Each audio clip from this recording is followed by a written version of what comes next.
نہیں ہے اپنے بچوں کو قتل کر دے گا، کیونکہ رحم نہیں ہے۔ رحم جس کے اندر ہوگا وہی رکشک ہوگا۔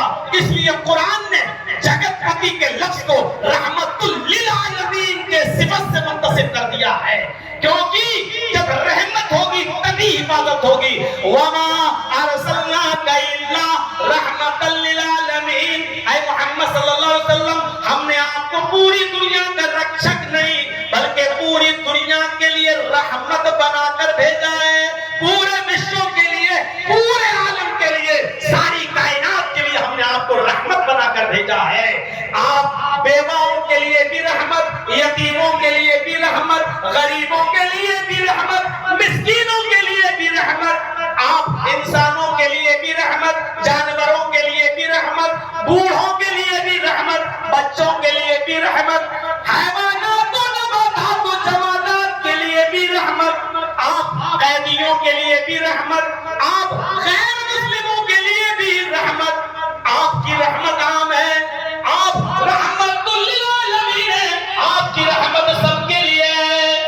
جب رحمت سب کے لیے ہے تو سب محافظ ہیں، آپ سب کے محافظ ہیں، کیونکہ سب کے اوپر آپ رحم کرتے ہیں۔ تو میرے بھائیوں، یہ جملہ استعمال کیا ہے، کون کہتا ہے کہ آپ کا نام و نشان مٹ جائے گا؟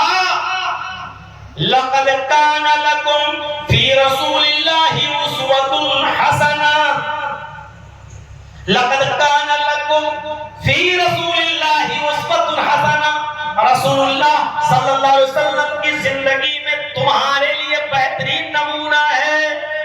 اللہ تعالیٰ نے نبی اکرم کی پوری زندگی کو نمونہ بنا دیا ہے، آپ کی پوری ذات کو آئیڈیل اور ماڈل اور نمونہ بنا دیا ہے۔ آپ نبی کے نام کی بات کرتے ہو؟ نہیں، نبی کا نام تو باقی رہے گا ہی، نبی کی ہر ادا کو سنت اور اس پہ حسنہ بنا دیا ہے۔ زمین پہ چلو تو ویسے جیسے محمد رسول اللہ کو چلتے ہوئے دیکھا ہے، بیٹھو تو ویسے جیسے محمد رسول اللہ کو بیٹھتے ہوئے دیکھا ہے، سو تو ویسے جیسے محمد رسول اللہ سوتے تھے، کھاؤ تو ویسے جیسے محمد رسول اللہ کھاتے تھے، پیو تو ویسے جیسے محمد رسول اللہ پیتے تھے، شادیاں کرو تو ویسے جیسے محمد رسول اللہ نے کر کے دکھائی ہے۔ اور آپ نے بتایا ہے غرض یہ کہ اٹھنا، بیٹھنا، لیٹنا، سونا، جاگنا، کھانا، پینا، شادی، بیاہ، نماز، روزہ، حج، زکات، ساری عبادات ویسے کرو جیسے محمد رسول اللہ نے بتائی ہے، کیونکہ لقد کان لکم فی رسول اللہ اسوۃ حسنہ، ہم نے تو تمہارے لیے محمد رسول اللہ کو ماڈل اور آئیڈیل بنا کے بھیجا۔ یہ خیر کثیر نہیں ہے، رسول کی ذات کو ہی ماڈل بنا دیا۔ قیامت کے دن اللہ جرجیت سے یہ سوال نہیں کرے گا، جرجیت صاحب ظہر کی 10 پڑھتے تھے کہ 12 پڑھتے تھے؟ قیامت کے دن اللہ یہ نہیں پوچھے گا جرجیت صاحب مغرب کی 5 پڑھتے تھے کہ 7 پڑھتے تھے، مولانا جرجیت صاحب تراویح 8 پڑھتے تھے یا 20 پڑھتے تھے۔ اللہ یہ سوال نہیں کرے گا، اللہ یہ کہے گا ہم نے تو تمہیں ایک آئیڈیل دیا تھا، ایک ماڈل دیا تھا، ایک نمونہ دیا تھا، مجھے بتاؤ تمہاری نمازیں اس آئیڈیل، اس نمونے کے مطابق ہیں یا نہیں ہیں؟ ہوگی وہ قبول، نہیں ہوگی تو ریجیکٹ۔ وہ آئیڈیل، آپ کو کسی کمپنی کا کوئی قلم، کوئی پین آپ کو پسند آ جائے اور آپ اس کا مثلا یہ بوتل ہے 100 ml کی، 200 ml کی، آپ کو بہت پسند آئی، آپ اس فیکٹری کے پاس گئے اور آپ نے اس سے کہا صاحب یہ آپ کی کمپنی کا ہمیں ماڈل بہت پسند آیا ہے، مجھے 1000 بوتل ایسی بنا دیجیے۔ اس نے کہا ٹھیک ہے، آپ 2 دن کے بعد آ کر لے جائیے گا، آپ کا آرڈر مل گیا، میں تیار کر دوں گا، کتنا روپیہ لگے گا؟ آپ نے کہا ٹھیک میں دوں گا۔ 2 دن کے بعد لینے گئے، اس نے آپ کے ماڈل کے مطابق بوتل نہیں بنائی، اس نے سوچا اتنی بوتلیں بنانے میں بہت ٹائم لگے گا، پانی ہی تو بھرنا ہے، تو بجائے 200 ml کے ہم 1 لیٹر والی بوتل بنا دیتے ہیں، اور اس نے آپ کو 1 لیٹر والی بوتل بنا کے آپ کو دے دی۔ اور آپ نے کہا یہ کیا کیا؟ میں تو آپ کو ماڈل لے کر گیا تھا۔ اس نے کہا صاحب اس میں ٹائم لگ رہا تھا، بوتل زیادہ تھی، پانی تو پینا ہے، اس میں 200 ml ہے، اس میں 1000 ml، بس فرق اتنا ہی تو ہے، وہ 5 گنا زیادہ بڑی ہو گئی ہے، بوتل بھی کم لگے گی، آپ کا خرچہ بھی کم لگے گا۔ آپ نے کہا نہیں چاہیے مجھے تو ہر ایک آدمی کو الگ الگ بوتل دینا تھی، آپ نے چونکہ میرے ماڈل کے مطابق، میرے نمونے کے مطابق آپ نے بوتل نہیں بنائی ہے، اس لیے ہم آپ کی بوتل نہیں لیں گے، ہٹائیے اس کو، ہمیں نہیں چاہیے، ہمارا پیسہ واپس کر دو۔ میرے بھائیو آپ نہیں لیں گے، کیوں؟ کیونکہ اس نے آپ کے ماڈل کے مطابق، اس نے آپ کے نمونے کے مطابق بوتل نہیں بنائی، چشمہ نہیں بنایا، پین نہیں بنایا، یا جو ماڈل آپ دے کر آئے اس نے اس ماڈل کے خلاف کام کیا ہے، آپ کے دیے ہوئے نمونے کے مطابق اس نے کام نہیں کیا، آپ وہ چیز نہیں لیں گے۔ اللہ رب العالمین بھی یہ دیکھے گا، ادھر آؤ، تمہارا رکوع ایسا تھا یا نہیں تھا جیسے جناب محمد رسول اللہ نے بتایا، تمہارا قیام ایسا تھا یا نہیں جیسے محمد رسول اللہ نے کر کے دکھایا، تمہارا سجدہ ویسے تھا کہ نہیں جیسے محمد رسول اللہ نے کر کے بتایا۔ اگر ہم نے تو تمہیں عبادت کرنے کے لیے ایک ماڈل دیا تھا، ایک نمونہ دیا تھا، اگر تم نے اس نمونے کے مطابق عمل کیا تو ٹھیک ہے، کھڑے ہو کر کہنا چچی صاحب کہ میں نے 2000 رکعتیں پڑھی ہیں، اللہ ہم نے رات رات پر عبادتیں کی ہیں، منہ پہ مار دی جائیں گی، اس لیے کہ اللہ کے دیے ہوئے ماڈل اور نمونے کے مطابق نہیں ہے۔ آپ جب قیام کرتے تھے، حضرت عائشہ فرماتی ہیں کہ میں گھر میں نبی کی نماز دیکھا کرتی تھی، جب آپ قیام کرتے تھے تو ایسا لگتا تھا کہ اب رکوع نہیں کریں گے، کرنا بھول گئے، جب رکوع کرتے تھے تو ایسا لگتا تھا جیسے رکوع سے اٹھیں گے ہی نہیں اور رکوع ہی میں سارا وقت لگا دیں گے، جب رکوع سے اٹھتے دونوں ہاتھوں کو بلند کرتے اور کہتے سمع اللہ لمن حمیدہ ربنا ولک الحمد، اتنی دیر تک اللہ کے نبی رکوع کے بعد کھڑے رہتے کہ میں یہ سمجھنے لگتی سجدہ کرنا بھول گئے، سجدہ کرنا بھول گئے۔ نبی کے نماز کو دیکھو، آئیڈیل دیکھو، نمونہ دیکھو میرے بھائیو، اللہ کے نبی رکوع کے بعد جب سجدے میں جاتے تو اتنی دیر کھڑے رہتے کہ ایسا لگتا کہ جیسے سجدہ کرنا بھول گئے، سجدہ کر کے اٹھتے، پہلا سجدہ کیا، پہلا سجدہ کر کے بیٹھے، صحابہ کہتے ہیں دوسرا سجدے میں جانے سے پہلے اتنی دیر تک بیٹھے رہتے کہ مجھے لگتا کہ دوسرا سجدہ کرنا بھول گئے۔ ہم اپنی نمازوں کا ذرا جائزہ لیں، سمع اللہ لمن حمیدہ، اللہ اکبر، کوے کی چونچوں والی اور ٹھینگوں والی نمازوں پر ہم غور کریں اور پھر ہم لڑائی لڑیں۔ میرے بھائیو، آئے نبی کون کہتا ہے کہ آپ کا دین مٹ جائے گا اور آپ کا نام و نشان مٹ جائے گا؟ جب تک عبادتیں بھی آپ کے طریقے کے مطابق نہ ہو، عبادت میری لیکن طریقہ آپ کا، جب تک میرا بندہ میری عبادت آپ کے بتائے ہوئے طریقے کے مطابق نہیں کرے گا تب تک اس کی نماز بھی نہیں ہوگی۔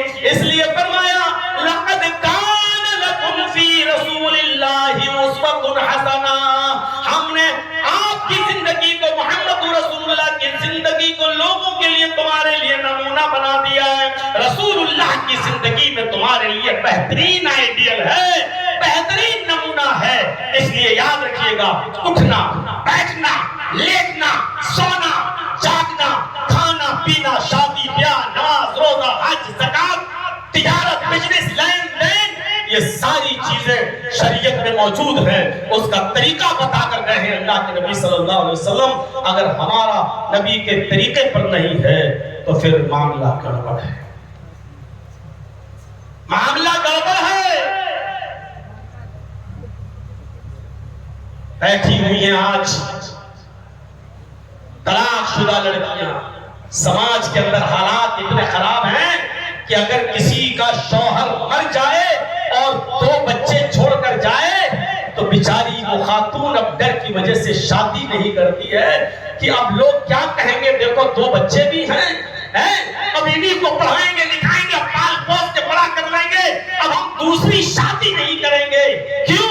سماج کے ڈر سے، معاشرے کے ڈر سے وہ بیٹھی رہتی ہے، لیکن دوسری شادی کرنے کے لیے اس کا ضمیر تیار نہیں ہوتا ہے، اس کے پاس جذبات ہیں، اس کے پاس ارادے ہیں، دوسری شادی میرے لیے بہتر ہے، لیکن جانتی ہے اگر کر لیں گے تو سماج کیا کہے گا، سوسائٹی کیا کہے گی۔ میرے بھائیوں، حضرت خنیس، بخاری اٹھائیے، حضرت خنیس رضی اللہ تعالی عنہ جو جنگ بدر کے اندر زخمی ہو گئے، یہ حضرت عمر فاروق رضی اللہ تعالی عنہ کے داماد تھے، اور نبی اکرم نے اپنی بیٹی حضرت خنیس کو دی ہوئی تھی صفیہ، حضرت عمر نے اپنی بیٹی صفیہ حضرت خنیس کو دی ہوئی تھی۔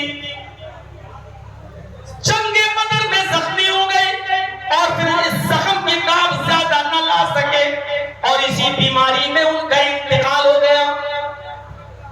جیسے حضرت خنیس کا انتقال ہوا اور حضرت صفیہ کی عدت ختم ہوئی تو حضرت صفیہ کے نکاح کی فکر حضرت عمر فاروق کو ہوئی۔ جس وقت حضرت صفیہ کے شوہر خنیس انتقال کیے، اس وقت حضرت صفیہ کی عمر کتنی تھی؟ ذرا غور کیجئے گا، کتنی تھی؟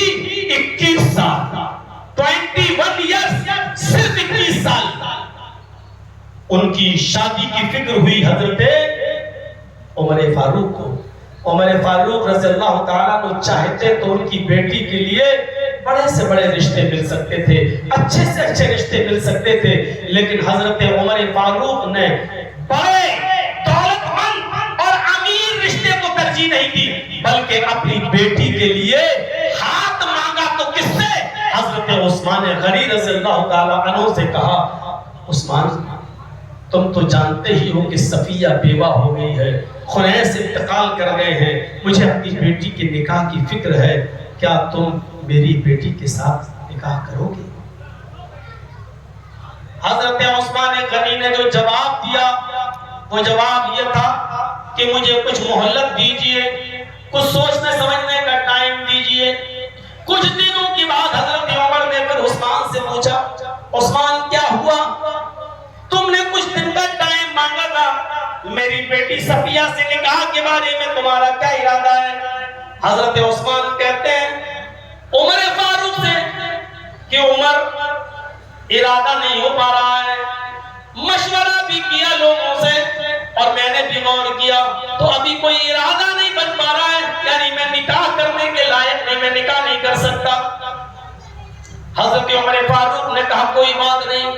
اب حضرت عمر فاروق نے اپنی بیٹی کے لیے دوسری بار جس کے سامنے زبان کھولی، ذرا غور سے سنیے گا، آپ نے وہ زبان کھولی حضرت ابو بکر صدیق سے۔ اے ابو بکر تم تو جانتے ہی ہو کہ میری بیٹی بیوہ ہو گئی ہے، خنیس کا انتقال ہو گیا ہے، میں چاہتا ہوں کہ اپنی بیٹی کا ہاتھ تمہیں دے دوں اور تم میری بیٹی صفیہ سے نکاح کر لو۔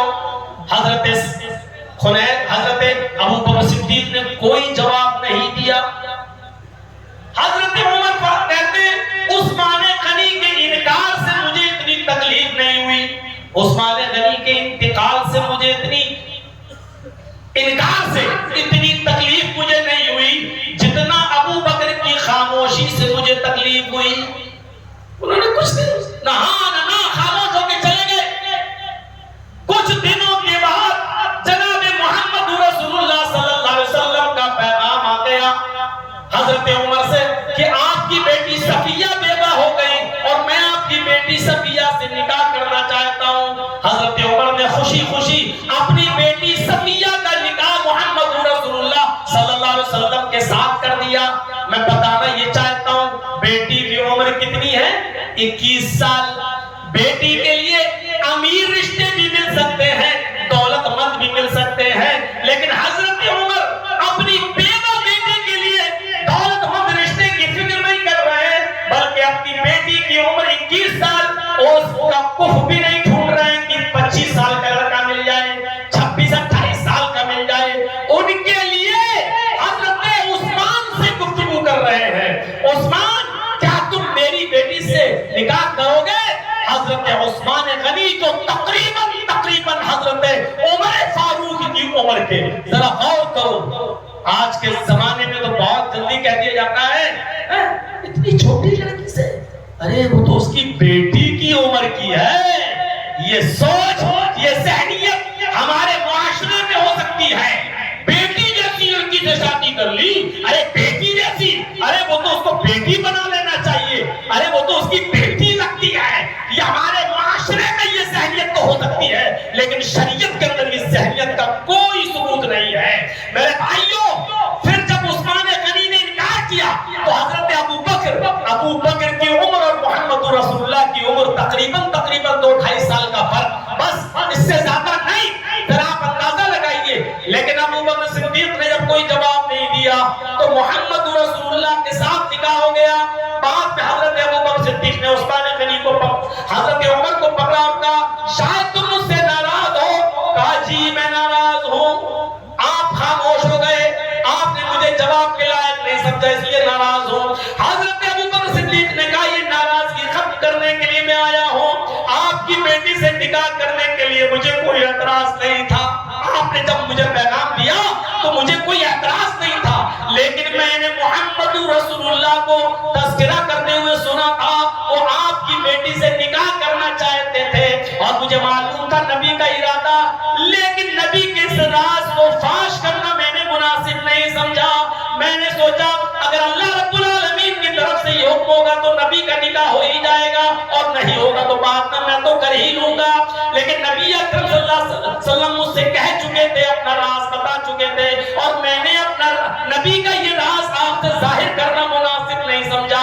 جب یہ بات کہی تب ناراضگی دور ہوئی حضرت عمر فاروق کے دل سے. میں بتانا بھی چاہتا ہوں کہ بیوہ یا مطلقہ اولاد کی اتنی فکر ہوتی تھی, یہ بات کی ذمہ داری ہے کہ اپنی طلاق شدہ بیٹی اور بیوہ بیٹیوں کا نکاح کرائیں. سماج اور سوسائٹی کو اگر آپ برائیوں سے پاک و صاف رکھنا چاہتے ہو, اگر آپ چاہتے ہو کہ احتیاری اور مکاری اور عیاشی سے ہمارا معاشرہ پاک و صاف رہے, تو رسول اللہ کے اس طریقے کو بھی نافذ کرنا ہوگا. میرے بھائیوں, ان بیوہ اور مطلقہ لڑکیوں کی شادی کی فکر بھی پورے سماج کو ہونی چاہیے. لڑکی کے ماں باپ کو بھی, لڑکے کے ماں باپ کو بھی, اور سماج کو اس نظریے سب سماج کو بچنا چاہیے اس نظریے سے کہ اچھا 4 بچیوں کی اماں اب شادی کرے گی, 4 بچوں کا باپ اب شادی کرے گا, اب تو اس کو اپنے بیٹوں کی شادی کرانا چاہیے, چلا اپنی شادی کرنے کے لیے.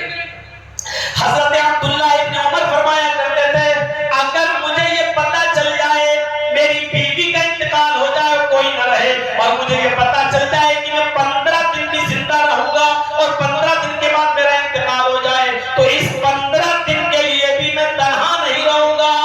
میں ان 15 دنوں کے لیے بھی ایک نیک لڑکی کا انتخاب کر کے اس سے شادی کروں گا, اس کو بیوی بنا کے لاؤں گا, بھلے ہی 15 دن بعد میرا انتقال ہو جائے, کیونکہ میں چاہوں گا کہ اللہ سے جب ملوں تو پاک اور صاف حالت میں ملوں, طاہر و مطہر کی حالت میں ملوں, پاک اور صاف حالت میں ملوں.